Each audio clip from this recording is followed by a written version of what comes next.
सुप्रभात। आप सभी बच्चे कैसे हैं? आशा करते हैं कि अच्छे होंगे और पढ़ाई भी अच्छी चल रही है। कल मैं आपको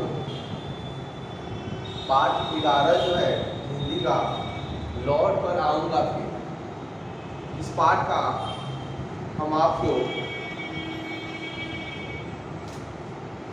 लेखक परिचय और कुछ शब्दार्थ था उसको हम बता चुके हैं। ठीक है, लेखक जो है जीवनानंद दास, इनकी जीवनी को हम लोग समझे थे, जाने थे, और आज लौट कर आऊँगा फिर इस पाठ का सारांश जानेंगे। लेकिन सारांश पढ़ने से और जानने से पहले आप सबको बता दें कि आप लोगों के पास जो प्रतिदिन क्वेश्चन भेजा जा रहा है होमवर्क के संबंधित, उसमें बहुत सारे ऐसे बच्चे हैं जो अभी तक भेजे नहीं हैं या जानते हुए भी नहीं भेजते। तो वैसे बच्चे से हम कह दें कि आप लोग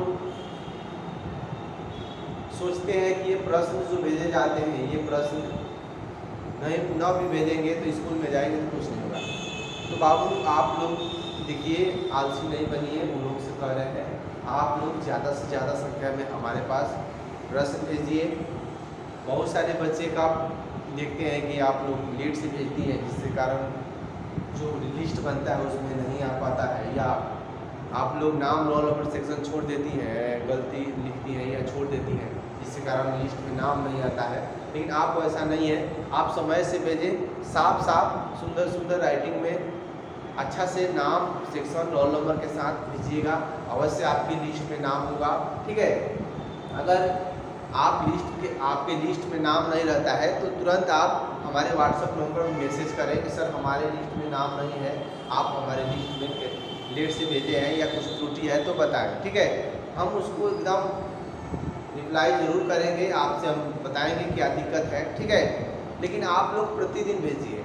ऐसा नहीं है कि आप नहीं भेजिए, एक दिन नहीं लिस्ट में आया दूसरे दिन ना भेजें, ऐसा नहीं है। आप प्रतिदिन भेजिए और सही सही बना कर भेजिए। ज़्यादा तो कुछ 5 प्रश्न रहते हैं, 5-6 प्रश्न, वो भी ऑब्जेक्टिव साथ के साथ। व्याकरण आजकल दे रहे हैं तो कुछ बहुत साधारण से प्रश्न है, उसको बना कर भेजिए। आप मेहनत कीजिएगा, कहीं ना कहीं सब मेहनत का आपको सफलता या फल जरूर मिलेगा। ठीक है, ऐसा नहीं है कि आप क्वेश्चन भेजें एक एक। देखिए बूंद बूंद से घड़ा भरता है कि नहीं।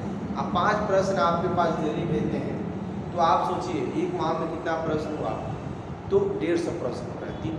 ठीक है, 30 दिन का होता है, ये आप इसी दिन मान लीजिए तो 100 क्वेश्चन हुआ ना। 100 क्वेश्चन का ऑब्जेक्टिव आपका ऐसे ही क्लियर हो गया। ठीक है, तो उसको भी नोट करते चलिए और जो पुस्तक है उसको पढ़िए, ध्यान से पढ़िए, मन से पढ़िए। ठीक है, क्योंकि परीक्षा में जो लड़की पढ़ रही है या पहले से मेहनत कर रही है तो वही लड़की का सफलता अच्छा मिलेगा, नंबर भी अच्छा मिलेगा। और ऐसा नहीं है कि आप घर पे बैठे रहिए, एग्जाम में बैठ जाइए और अच्छा से अच्छा नंबर मिल जाए, ऐसा नहीं है। आजकल देखिए ऑब्जेक्टिव का ज़माना है, जो लड़की पढ़ेगी वही तो ऑब्जेक्टिव बनाएगी जी। आप ऐसा नहीं था कुछ लिख दिए, राइटिंग अच्छा है आपको पास कर दिया, वैसा नहीं है।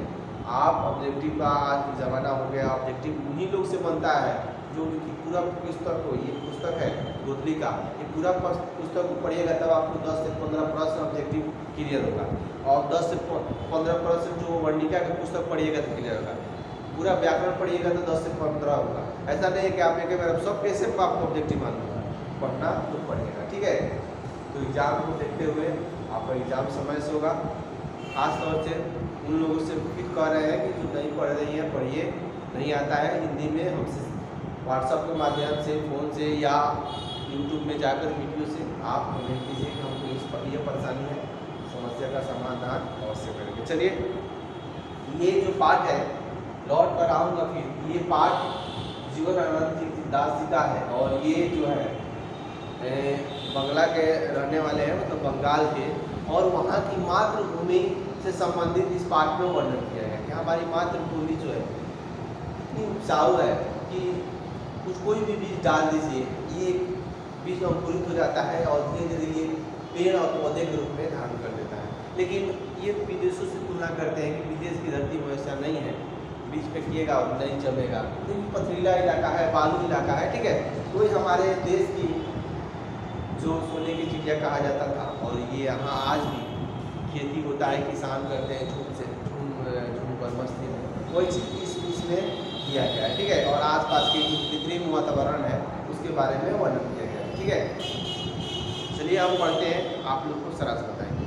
खेत है जहाँ धान के, बहती नदी के किनारे, फिर आऊँगा लौट कर एक दिन बंगाल में, नहीं शायद होऊंगा मनुष्य तब होऊंगा अबाबिल, या फिर कौवा उस मोर का, फूटेगा फूट नहीं धान की फसल जो।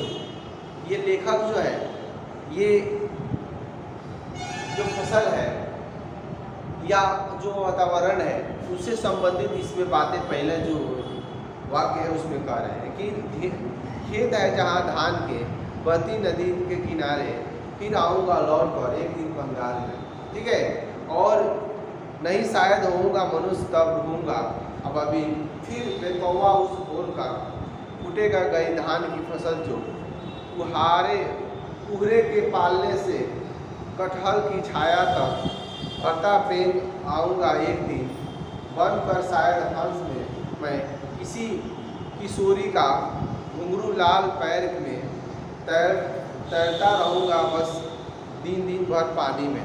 देखिए, ये लेखक जो बंगाल में चारों तरफ धान की फसल लगे हुए हैं और वहाँ की वातावरण देखकर, और ये लेखक का मन उस जो वातावरण है, जो फसल है, मन मोहित हो गया है, और वो कहते हैं कि कहीं धान की खेती है तो कहीं जहाँ आपका ये बगीचा है, कटहल लगे हुए हैं, और कहीं क्या बोलते हैं हंस जो है जंगल में नाच रहा है, और कौवा जो है वो पेड़ पर बोल रहा है। ठीक है, तो वहाँ के वातावरण को ये दर्शाते हैं। आगे कह रहा है, गंध जहाँ होगी ही भरी घास की, आऊँगा मैं नदिया मैदान बंगाल के, बुलाएंगे मैं आऊँगा जिसे नदी धोती ही रहती है पानी से, इसे हरे सागर किनारे पर।